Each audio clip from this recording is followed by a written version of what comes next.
नमस्कार साहित्य सुधियों, साहित्य प्रेमियों, कविता प्रेमियों। आज हम मंगलेश डबराल जी की पुण्य स्मृति में अपने प्रिय कवि को याद करने वाले हैं। मंगलेश डबराल हमारी सुधियों में, हमारी स्मृतियों में, हमारे संवेदनात्मक संसार में और हमारे अनुभवों के बेशकीमती खजाने में सदा सदा के लिए मौजूद हैं। मंगलेश डबराल कहीं गए नहीं हैं। उनके विचारों में, उनकी विचारात्मक कविताओं में, उनकी आंदोलन धर्मी जुनूनी कविताओं में, साहित्य में मौजूद हैं। साथियों, आज उनकी पुण्यतिथि पर मैं प्रोफेसर सुधा उपाध्याय उन्हें याद करते हुए हमारे लिखावट मंच से आज उनकी कुछ कविताओं का पाठ करूंगी और इस बहाने मैं अपने प्रिय कवि को श्रद्धांजलि अर्पित करूंगी।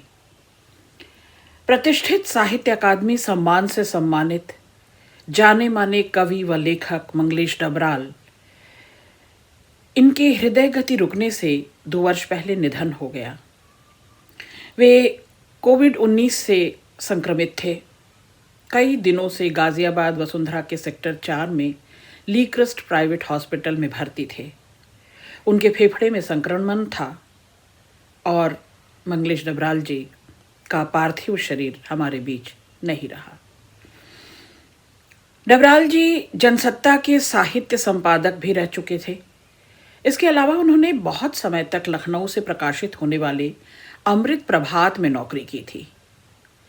इस समय वे नेशनल बुक ट्रस्ट से जुड़े हुए थे। मंगलेश डबराल जी को साहित्य अकादमी पुरस्कार मिल चुका है, कई सम्मान से नवाजे जा चुके हैं। बता दें कि मंगलेश डबराल समकालीन हिंदी कवियों में सबसे लोकप्रिय और चर्चित नाम थे।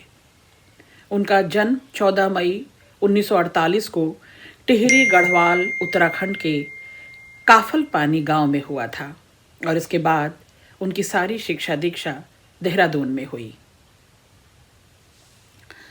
मंगलेश डबराल जी के पहाड़ पर लालटेन, घर का रास्ता, हम जो देखते हैं, आवाज भी एक जगह है और नए युग में शत्रु, ऐसे कई कविता संग्रह प्रकाशित हो चुके हैं। इसके अतिरिक्त इनके 2 गद्य संग्रह भी हैं, लेखक की रोटी और कवि का अकेलापन। इसके साथ उन्होंने एक यात्रा वृतांत भी लिखा,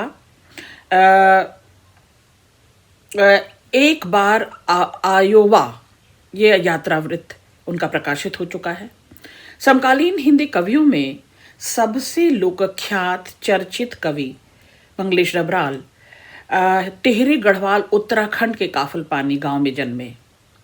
देहरादून में इनकी सारी शिक्षा दीक्षा हुई और दिल्ली में आकर हिंदी पैट्रियट प्रतिपक्ष और आसपास में काम करने के बाद भोपाल में मध्य प्रदेश कला परिषद, भारत भवन से प्रकाशित साहित्यिक त्रैमासिक पूर्वाग्रह में सहायक संपादक रहे।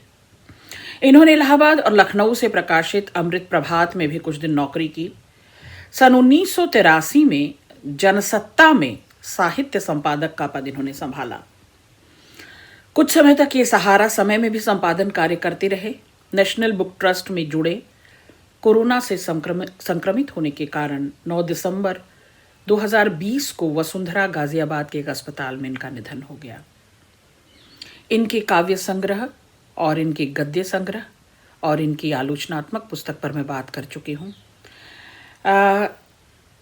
साथियों, आज जो लोग जुड़े हुए हैं वे सब मंगलेश डबराल के प्रिय होंगे। मंगलेश डबराल उनके अपने प्रिय होंगे। पर जो नए लोग भी जुड़ रहे हैं उनको मैं बता दूं कि इन्हें दिल्ली हिंदी अकादमी का साहित्यकार सम्मान मिल चुका है, कुमार विकल स्मृति पुरस्कार मिल चुका है। इनके सर्वश्रेष्ठ रचना हम जो देखते हैं के लिए साहित्य अकादमी और सन 2000 में साहित्य अकादमी पुरस्कार मंगलेश डबराल की अनुवादक के रूप में भी यह सम्मान और पुरस्कार मिल चुका है। मंगलेश जी की कविताओं के न केवल भारतीय भाषाओं में अनुवाद हुए हैं बल्कि अंग्रेजी, रूसी, जर्मन, डच, स्पेनिश, पुर्तगाली, इतालवी, फ्रांसीसी, पॉलिश और बुल्गारिया भाषाओं में भी इनकी रचनाओं का अनुवाद प्रकाशित हो चुका है। साथियों, कविता के अतिरिक्त वे लगातार, चाहे वो साहित्य हो, समाज हो, सिनेमा हो, जनसंचार हो या तमाम जनसंचार माध्यमों में अपनी भाषा और अपनी संस्कृति के विषयों पर लगातार नियमित लेखन लिख कर रहे थे। मंगलेश जी की कविताओं में एक तरफ सामंती बोध और पूंजीवादी छल छद्म का जो संसार है उसके प्रति तीव्र आक्रोश है, प्रतिकार है। और यह प्रतिकार किसी शोर शराबे के साथ, धूम धमाके के साथ नहीं होता, अपितु प्रतिपक्ष में एक सुंदर सपना रचते हुए हमारा रचनाकार एक सुंदर कल्पना की सृष्टि करते हुए, एक सुंदर आशा और उम्मीद जगाते हुए हमारे रचनाकार मंगलेश डबराल एक सौंदर्य बोध आपके सामने रखते हैं। और इनकी भाषा पारदर्शी है, बहुत ट्रांसपेरेंट है, आर पार देखी जा सकती है। भारतीय भाषाओं के अलावा ये तमाम कई विदेशी भाषाओं के कई संकलनों में प्रकाशित हो चुके हैं। कई समसामयिक पत्र पत्रिकाएं हो, साहित्यिक पत्रिकाएं हो, सामाजिक पत्रिकाएं हो, मंगलेश डबराल की कविताओं का अनुवाद भी प्रकाशित है। इसके अतिरिक्त मरियोला अफरीदी द्वारा उनकी कविता संग्रह आवाज भी एक जगह है, या इतालवी अनुवाद अंके लावोचे ए उन लुओगो नाम से इस अंग्रेजी अनुवाद का भी एक चयन this number does not exist प्रकाशित हो चुका है। मंगलेश डबराल द्वारा बर्तोल्ड ब्रेख्त, हांस माग्नुस, एंसेंसबर्गर, यानिस रित्सोस, जबिनिए हेबेर्ट, तादेश रूजेविच, पाब्लो नेरुदा, एनेर्तो कार्दिनाल, डोरा गावे आदि की कविताओं का अंग्रेजी से हिंदी में किए गए अनुवाद भी प्रकाशित हैं। सम्मान और पुरस्कार की फहरिस्त में बता चुकी हूँ। प्रकाश स्मृति सम्मान, श्रीकांत वर्मा सम्मान, साहित्य अकादमी पुरस्कार, शमशेर सम्मान, पहल सम्मान, कुमार विकल स्मृति सम्मान, हिंदी अकादमी का साहित्यकार सम्मान।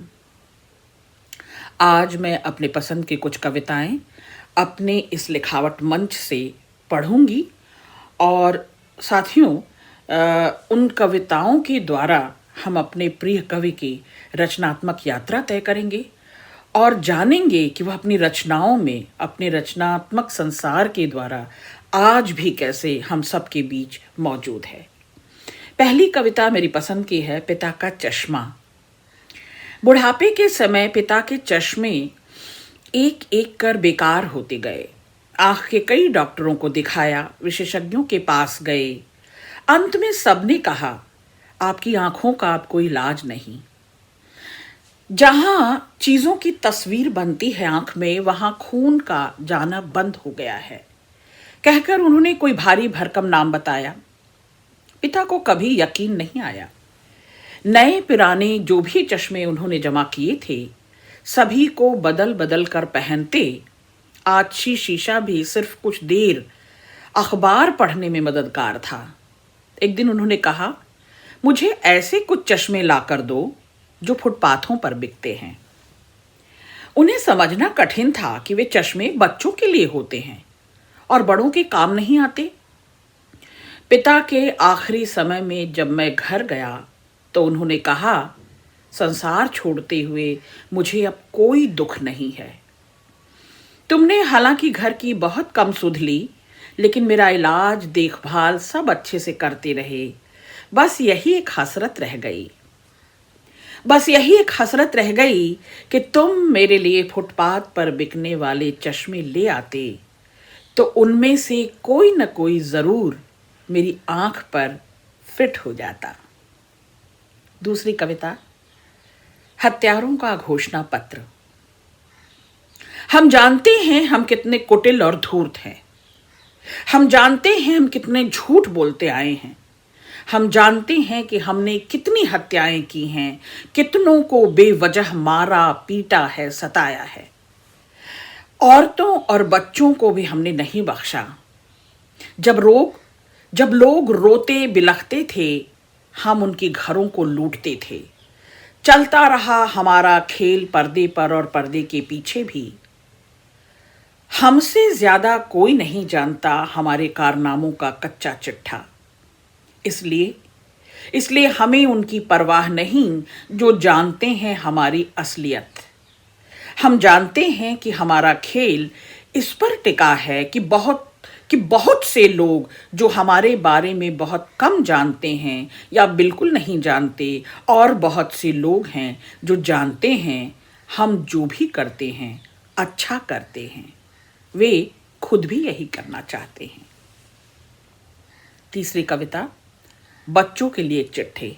इसमें एक संदेश है साथियों, हम सब के लिए।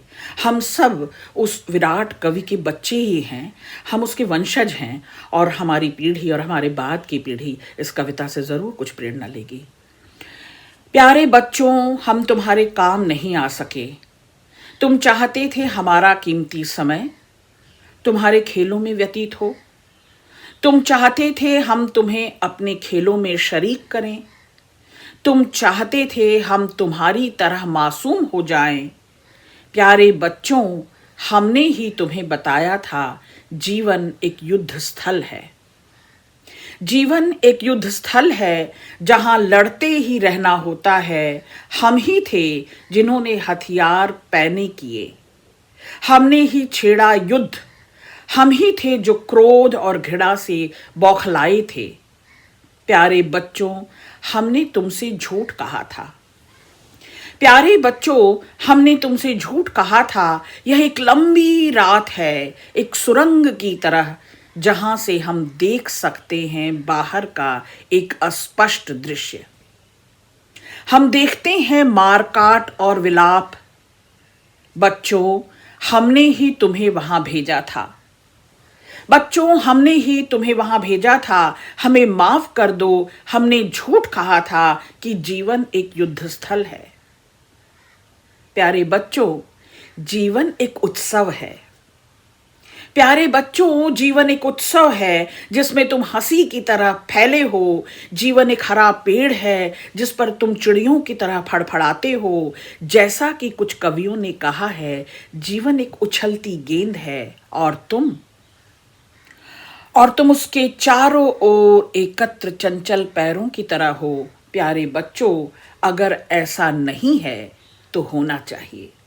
अगर ऐसा नहीं है तो होना चाहिए। अगली कविता, हमारे शासक। हमारे शासक गरीबी के बारे में चुप रहते हैं, शोषण के बारे में कुछ नहीं बोलते, अन्याय को देखते ही वे मुंह फेर लेते हैं। हमारे शासक खुश होते हैं जब कोई उनकी पीठ पर हाथ रखता है। वे नाराज हो जाते हैं जब कोई उनके पैरों में गिर पड़ता है। दुर्बल प्रजा उन्हें अच्छी नहीं लगती। हमारे शासक गरीबों के बारे में कहते हैं कि वे हमारी समस्या हैं। समस्या दूर करने के लिए हमारे शासक अमीरों को गले लगाते हैं। जो लखपति रातों रात करोड़पति, जो करोड़पति रातों रात अरबपति बन जाते हैं, उनका वे और भी सम्मान करते हैं। हमारे शासक हर वक्त देश की आय बढ़ाना चाहते हैं, और इसके लिए वे देश की भी परवाह नहीं करते हैं। जो देश से बाहर जाकर विदेश में संपत्ति बनाते हैं, उन्हें हमारे शासक और भी चाहते हैं। हमारे शासक सोचते हैं, अगर पूरा देश इस योग्य हो जाए कि संपत्ति बनाने के लिए बाहर चला जाए, तो देश की आय काफी बढ़ जाए। हमारे शासक अक्सर ताकतवरों की आगवानी करते हैं। हमारे शासक अक्सर ताकतवरों की आगवानी करते हैं। वे अक्सर आधुनिक भगवानों के चरणों में झुके रहते हैं। हमारे शासक आदिवासियों की जमीनों पर निगाह गड़ाए रहते हैं। उनकी मुर्गियों पर, उनकी कलाकृतियों पर, उनकी औरतों पर, उनकी मिट्टी के नीचे दबी हुई बहुत सी चमकती हुई चीजों पर हमारे शासक अक्सर हवाई जहाजों पर चढ़ते उनसे उतरते हैं। हमारे शासक पगड़ी पहने रहते हैं, अक्सर कोट, कभी कभी टाई, कभी लुंगी, अक्सर कुर्ता पाजामा, कभी बरमूडा टी शर्ट, अलग अलग मौकों पर। हमारे शासक अक्सर कहते हैं, हमें अपने देश पर गर्व है, हमें अपने देश पर गर्व है। बेहतरीन कविता। अगली कविता, पिता की स्मृति में। ये कविता मंगलेश जी के मुंह से भी हम लोगों ने कई बार सुनी है। आप भी आनंद लें। पिता की स्मृति। दवाओं की शीशियां खाली पड़ी हैं, लिफाफे फटे हुए हैं, चिट्ठियां पढ़ी जा चुकी हैं। अब तुम दहलीज पर बैठे इंतजार नहीं करते बिस्तर में। अब तुम दहलीज पर बैठे इंतजार नहीं करते, बिस्तर में सिकुड़े नहीं पड़े रहते, सुबह उठकर दरवाजे नहीं खोलते। तुम हवा, पानी और धूल के अदृश्य दरवाजों को खोलते हुए किसी पहाड़, नदी और तारों की ओर चले गए हो। खुद एक पहाड़, एक नदी, एक तारा बनने के लिए। तुम कितनी आसानी से शब्दों के भीतर आ जाती थे। दुबली सूखती तुम्हारी काया में दर्द का अंत नहीं था और उम्मीद अंत तक बची हुई थी। धीरे धीरे टूटती दीवारों के बीच तुम पत्थरों की अमरता खोज लेते थे। खाली डब्बों की फटी हुई किताबों और घुन लगी चीजों में जो जीवन बचा हुआ था, उस पर तुम्हें विश्वास था। जब मैं लौटता तुम उनमें अपना दुख छिपा लेते थे। सारी लड़ाई तुम लड़ते थे, जीतता सिर्फ मैं था। सारी लड़ाई तुम लड़ते थे, जीतता सिर्फ मैं था। अगली कविता अत्याचारी के प्रमाण। अत्याचारी के निर्दोष होने के कई प्रमाण हैं। उसके नाखून या दांत लंबे नहीं हैं, आंखें लाल नहीं रहती, सिर्फ वह मुस्कुराता रहता है। अक्सर अपने घर पर आमंत्रित करता है और हमारी ओर अपना कोमल हाथ बढ़ाता है। उसे घोर आश्चर्य है कि लोग उससे डरते हैं। अत्याचारी के घर पुरानी तलवारें और बंदूकें सिर्फ सजावट के लिए रखी हुई हैं। उसका तहखाना एक प्यारी सी जगह है जहां श्रेष्ठ कलाकृतियों के आसपास तैरते उम्दा संगीत के बीच जो सुरक्षा महसूस होती है वह बाहर कहीं नहीं है। अत्याचारी इन दिनों खूब लोकप्रिय है। कई मरे हुए लोग भी उसके घर आते जाते हैं। अगली कविता वर्णमाला। ये कविता मैं प्रायः अपने कॉलेज के विद्यार्थियों को भी सुनाती हूँ, अपने साथ अपने सहकर्मियों को भी सुनाती हूँ, क्योंकि ये कविता झकझोर देने वाली है। मेरी इस भित्ति पर भी मंगलेश जी की ये पंक्तियाँ मौजूद हैं, आप देख सकते हैं। ये कविता मुझे प्रेरणा देती है, ये कविता मुझे सचेत करती है, चेतावनी देती है और मुझे फाइटर बनाती है। वर्णमाला। एक भाषा में अ लिखना चाहता हूँ। अ से अनार, अ से अमरूद, लेकिन लिखने लगता हूं अ से अनर्थ, अ से अत्याचार। कोशिश करता हूं कि क से कलम या करुणा लिखूं, लेकिन मैं लिखने लगता हूं क से क्रूरता, क से कुटिलता। अभी तक ख से खरगोश लिखता आया हूं, लेकिन ख से अब किसी खतरे की आहट आने लगती है। मैं सोचता था फ से फूल ही लिखा जाता होगा। बहुत सारे फूल, घरों के बाहर, घरों के भीतर, मनुष्यों के भीतर, लेकिन मैंने देखा तमाम फूल जा रहे थे जालिमों के गले में, माला बनकर डाले जाने के लिए। कोई मेरा हाथ जकड़ता है और कहता है भ से लिखो भय। कोई मेरा हाथ जकड़ता है और कहता है भ से लिखो भय, जो अब हर जगह मौजूद है। दमन का और पतन का संकेत है। आतताई छीन लेते हैं हमारी पूरी वर्णमाला। वे भाषा की हिंसा को बना देते हैं समाज की हिंसा। बेहतरीन पंक्तियां। वे भाषा की हिंसा को बना देते हैं समाज की हिंसा। ह को हत्या के लिए सुरक्षित कर दिया गया है। हम कितना ही हल और हिरन लिखते रहें, वे ह से हत्या लिखते रहते हैं हर समय। पिता की तस्वीर। पिता की छोटी छोटी बहुत सी तस्वीरें पूरे घर में बिखरी हैं। उनकी आंखों में कोई पारदर्शी चीज साफ झलकती है। वह अच्छाई है या साहस, तस्वीर में पिता खांसते नहीं, व्याकुल नहीं होते, उनके हाथ पैर में दर्द नहीं होता, वे झुकते नहीं, समझौते नहीं करते। एक दिन पिता अपनी तस्वीर की बगल में खड़े हो जाते हैं और समझाने लगते हैं जैसे अध्यापक बच्चों को। एक नक्शे के बारे में बताता है। पिता कहते हैं, मैं अपनी तस्वीर जैसा नहीं रहा, लेकिन मैंने जो नए कमरे जोड़े हैं इस पुराने मकान में, उन्हें तुम ले लो। मेरी अच्छाई ले लो उन बुराइयों से जूझने के लिए जो तुम्हें रास्ते में मिलेगी। मेरी नींद मत लो, मेरे सपने लो। मैं हूं कि चिंता करता हूं, व्याकुल होता हूं, झुकता हूं, समझौते करता हूं, हाथ पैर में दर्द से कराहता हूं, पिता की तरह खांसता हूं, पिता की तरह खांसता हूं, देर तक पिता की तस्वीर देखता हूं। इन विमर्शों के दौर में साथियों, मंगलेश डबराल की प्रेम करती स्त्री जरूर देखी, पढ़ी, सुनी जानी चाहिए।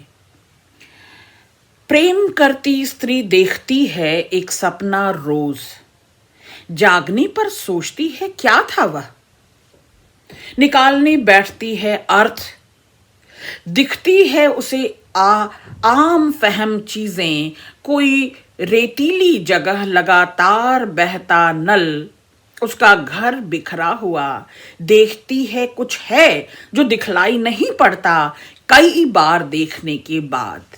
प्रेम करती स्त्री, प्रेम करती स्त्री यकीन नहीं करती किसी का, कंधा गिरा देती है दर्पण में, नहीं देखती खुद को, सोचती है मैं ऐसी ही हूं ठीक, सोचती है मैं ऐसे ही हूं ठीक। उसकी सहेलियां एक एक कर उसे छोड़कर चली जाती हैं, धूप उसके पास आए बिन निकल जाती है, हवा उसके बाल बिखराए बिन बहती है, उसके खाए बिना हो जाता है खाना खत्म। प्रेम करती स्त्री, प्रेम करती स्त्री ठगी जाती है रोज, उसे पता नहीं चलता बाहर क्या हो रहा है, कौन ठग रहा है, कौन है खलनायक, पता नहीं चलता कहां से शुरू हुई कहानी। दुनिया को समझती है वह गोद में बैठा हुआ बच्चा। प्रेम करती स्त्री, दुनिया को समझती है वह गोद में बैठा हुआ बच्चा। निकल जाती है अकेली सड़क पर, देखती है कितना बड़ा फैला शहर, सोचती है मैं रह लूंगी, सोचती है मैं रह लूंगी यहां कहीं। प्रेम करती स्त्री। अगली कविता, ताकतवर आदमी। जब ताकतवर आदमी ने कहा कि उसे और भी ताकत चाहिए, तो मुझे अपनी दुर्बल भंगुर देह दिखाई दी, जो शाम होते होते थकान से चूर हो जाती है और आराम चाहती है। जब ताकतवर आदमी ने कहा वह गरीब मां का बेटा पैदा हुआ और यहां तक पहुंच गया, तो मुझे याद आई वह मेरी मां जो अब दुनिया में नहीं है, तो मुझे याद आई वह मेरी मां जो अब दुनिया में नहीं है, जिसके योग्य बनने में मेरी पूरी उम्र निकल गई। जब ताकतवर आदमी ने कहा तमाम लोग उससे बेहद खुश हैं, तो मुझे हवा में बहुत से चेहरे तैरते हुए दिखाई दिए, जो लगता था कहीं न कहीं मुझसे रूठे हुए हैं और मेरी किसी गलती की ओर इशारा कर रहे हैं। जब ताकतवर आदमी ने लगभग रोते हुए कहा कि उसने देश के लिए घर त्याग दिया, शादी नहीं की, तो मैंने सोचा मैं कितना खुशनसीब था। मैं कितना खुशनसीब था कि रात को लौटने के लिए मुझे एक जगह नसीब हुई, एक भली सी पत्नी मिली जिसने अपने प्रेम के एवज में मुझसे कुछ नहीं चाहा। जब ताकतवर आदमी ने कहा कि उसे देश के शत्रुओं से घृणा है, जब ताकतवर आदमी ने कहा कि उसे देश के शत्रुओं से घृणा है और उनमें से बहुत से लोग देश के भीतर ही छिपे हुए हैं, मुझे गहरी चिंता हुई। मुझे गहरी चिंता हुई कि कहीं मनुष्य के प्रति मेरे भीतर प्रेम घटने न लग जाए। जब ताकतवर आदमी ने परेशान होकर कहा कि बहुत से लोग मेरी जान के पीछे पड़े हैं, वे मुझे मार देना चाहते हैं, तो मैंने अपनी मामूली से अस्तित्व के बारे में सोचा, जिसे संवारने में कितने ही हाथों ने मदद की। जब ताकतवर आदमी ने एक रात संदेश प्रसारित किया कि वह अब कई साल ताकतवर बने रहना चाहता है, तो मैंने सुबह उठकर किसी अज्ञात से प्रार्थना की, बस आज के दिन बचा रहे मेरा यह धुंधला सा जीवन, बस आज के दिन बचा रहे मेरा यह धुंधला सा जीवन। अगली कविता ईश्वर। ईश्वर हमेशा हमसे ऊपर रहता है। हम आसमान की ओर इशारा करते हुए कहते हैं, सब कुछ उसकी कृपा से चल रहा है, या वह सब कुछ देख रहा है। लेकिन हम जानते हैं वह हमसे नाराज रहता है। हम उसे खुश रखने की कोशिश करते हैं, तब भी उसके क्रुद्ध रूप दिखते रहते हैं बादलों के बीच। तीखी हवा में जंगल जाने वाले रास्तों पर या रात में तारों के बीच वह चाहता है हम बार बार उसे धूप, दीप, नैवेद्य दें। साल में 2-4 बार बकरों की बलि दें। हम अभ्यर्थना करते हैं, ईश्वर हमें धन धान्य दो, योग्य संतति दो, बलिष्ठ बैल दो, जो खेतों में देर तक हल चला सके। हमारे घरों को मजबूती दो, जिन्हें बार बार छवाना न पड़े। मौसमों का सुखद चक्र दो, तेज घाम के बाद वर्षा, बर्फ के बाद खिली हुई धूप दो।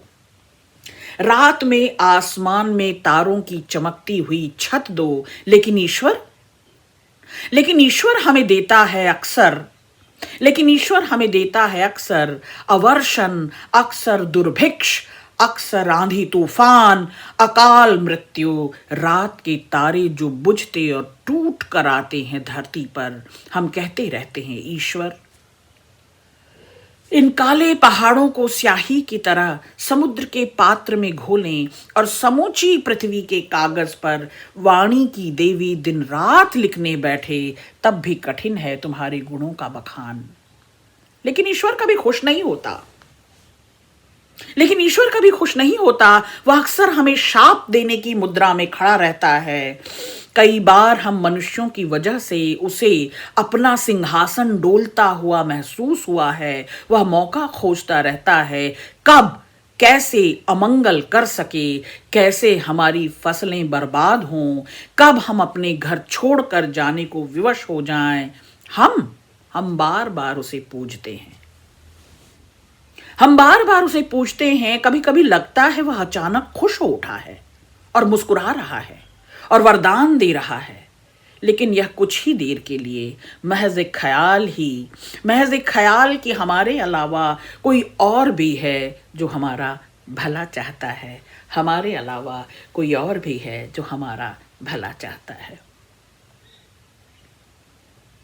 अगली कविता है गुमशुदा। शहर के पेशाब घरों और अन्य लोकप्रिय जगहों में उन गुमशुदा लोगों की तलाश के पोस्टर अब भी चिपके दिखते हैं, जो कई बरस पहले 10-12 साल की उम्र में बिना बताए घरों से निकले थे।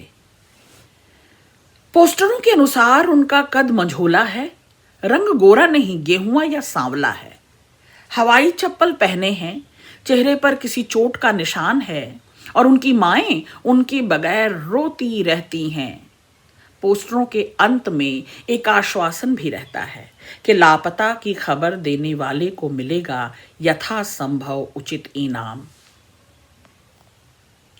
तब भी वो किसी की पहचान में नहीं आते। पोस्टरों में छपी धुंधली तस्वीरों से उनका हुलिया नहीं मिलता। उनकी शुरुआती उदासी पर अब तकलीफें झेलने की ताब है। शहर के मौसम के हिसाब से बदलते गए हैं उनके चेहरे। कम खाते, कम सोते, कम बोलते। शहर के मौसम के हिसाब से बदलते गए हैं उनके चेहरे, कम खाते, कम सोते, कम बोलते, लगातार अपने पते बदलते, सरल और कठिन दिनों को एक जैसा बिताते। अब वे एक दूसरे की दुनिया में कुछ कौतूहल के अपनी गुमशुदगी के पोस्टर देखते हुए, जिन्हें जिन्हें उनके माता पिता अब तक छपवाते रहते हैं,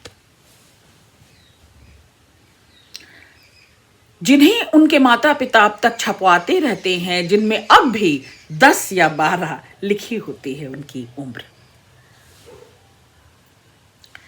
अगली कविता है यह नंबर मौजूद नहीं।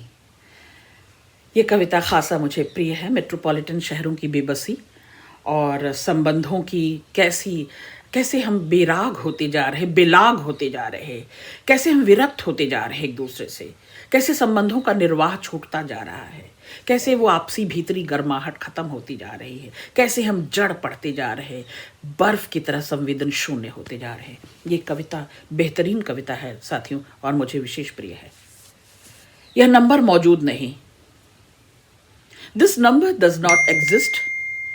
जहां भी जाता हूं, जो भी फोन मिलाता हूं, अक्सर एक बेगानी सी आवाज सुनाई देती है, this number does not exist. यह नंबर मौजूद नहीं है।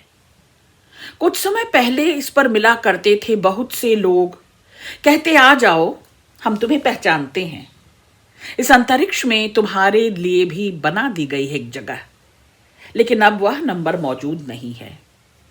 वह कोई पहले का नंबर था या पुराने पतों पर बहुत कम लोग बचे हुए हैं, जहां आहट पाते ही दरवाजे खुल जाते थे। अब घंटी बजाकर कुछ देर सहमे हुए बाहर खड़े रहना पड़ता है, और आखिरकार जब कोई प्रकट होता है तो मुमकिन है उसका हुलिया बदला हुआ हो, या वह कह दे मैं वह नहीं हूं जिससे तुम बात करते थे। यह वह नंबर नहीं है जिस पर तुम सुनाते थे अपनी तकलीफ। जहां भी जाता हूं देखता हूं बदल गए हैं नंबर, नक्शे, चेहरे।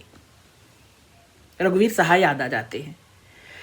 जहां भी जाता हूं बदल गया है नंबर, नक्शे, चेहरे। नाबदानों में पड़ी हुई मिलती हैं पुरानी डायरियां, उसके नाम धीरे धीरे पानी में घुलते हुए अब दूसरे नंबर मौजूद हैं, पहले से कहीं ज्यादा तार बेतार।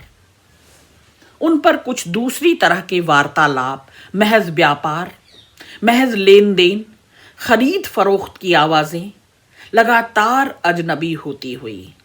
जहां भी जाता हूं हताशा में कोई नंबर मिलाता हूं। जहां भी जाता हूं हताशा में कोई नंबर मिलाता हूं। उस आवाज के बारे में पूछता हूं जो कहती थी, दरवाजे खुले हुए हैं, तुम यहां रह सकते हो, चले आओ थोड़ी देर के लिए, यूं ही कभी भी इस अंतरिक्ष में। चले आओ थोड़ी देर के लिए, यूं ही कभी भी इस अंतरिक्ष में। एक और कविता कवि मंगलेश डबराल की नए युग के शत्रु संकलन पर मैंने एक शोध कार्य किया था, और वो कविता मैं छोड़ नहीं सकती हूँ। उस कविता को ज़रूर पढ़ना चाहूँगी आपके बीच। नए युग में शत्रु, उस कविता का भी पाठ मैं आपके सामने करना चाहूँगी।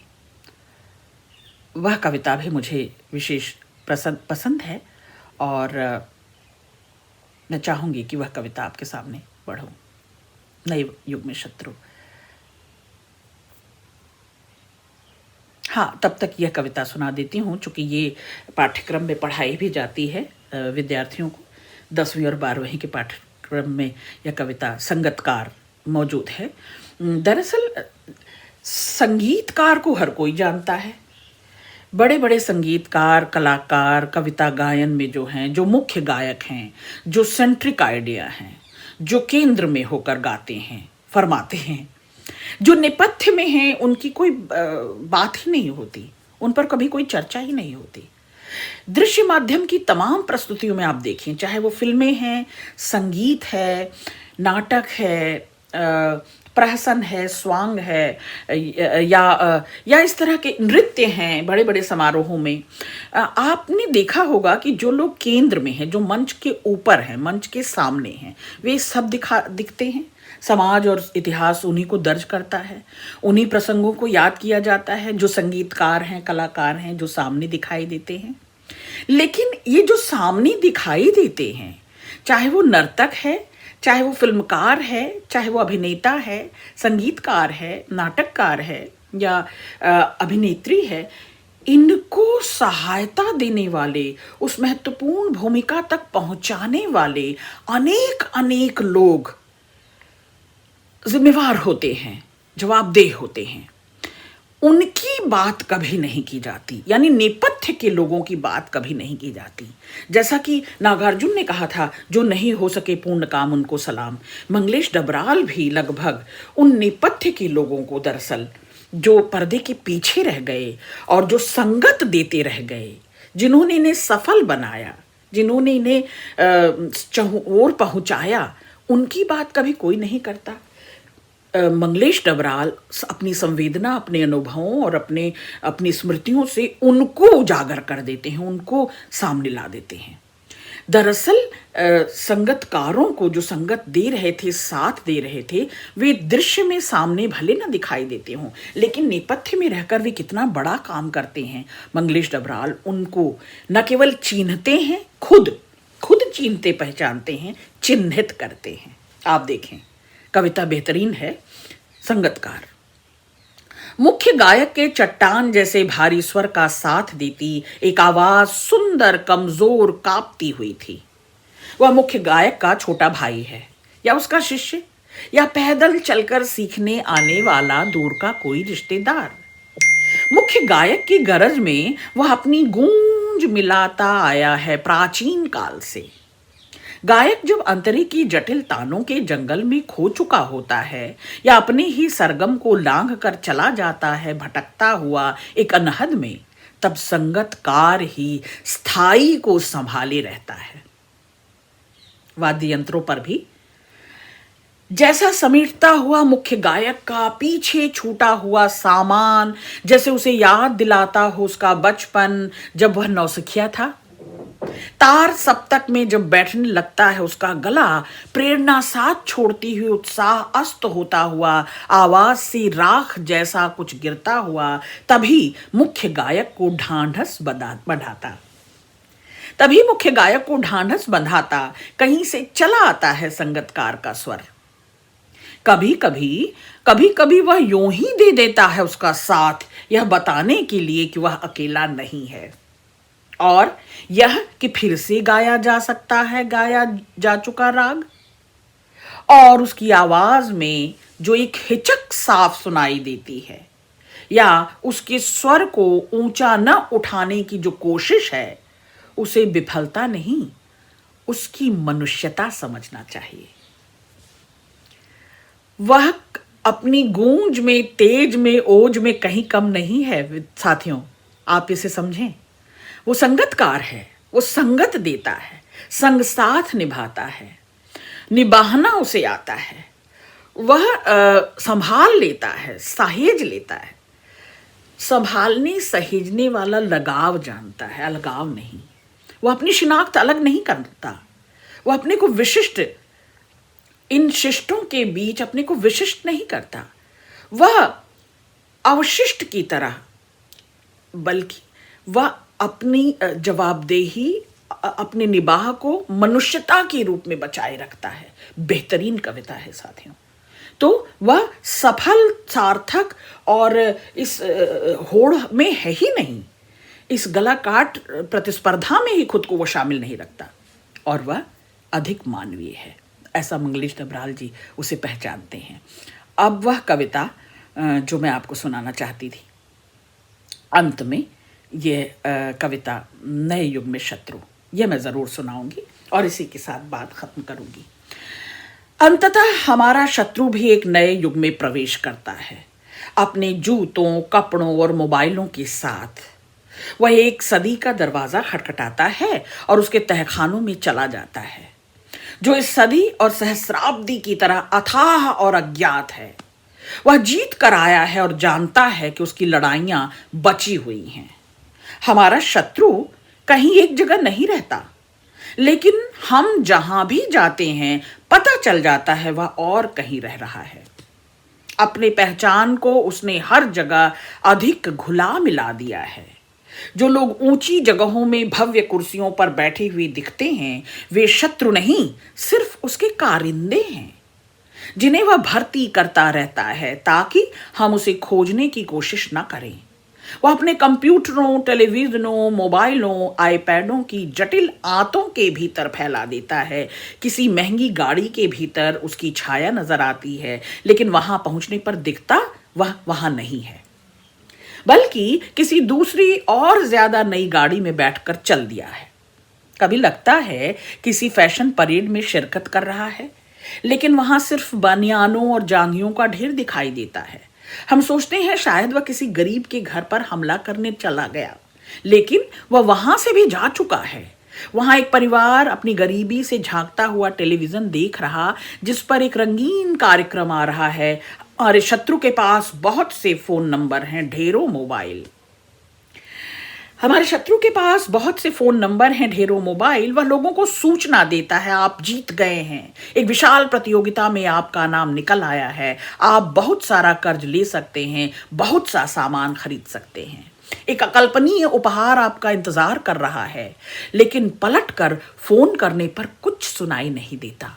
हमारा शत्रु कभी हमसे नहीं मिलता, सामने नहीं आता, हमें ललकारता नहीं, हालांकि उसके आने जाने की आहट हमेशा बनी रहती है।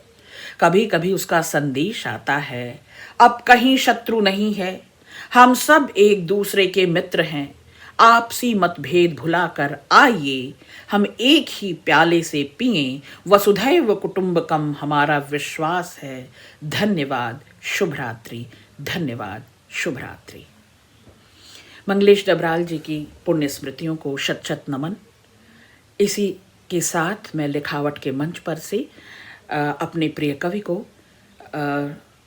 श्रद्धांजलि अर्पित करती हूँ। नमन, सादर नमन।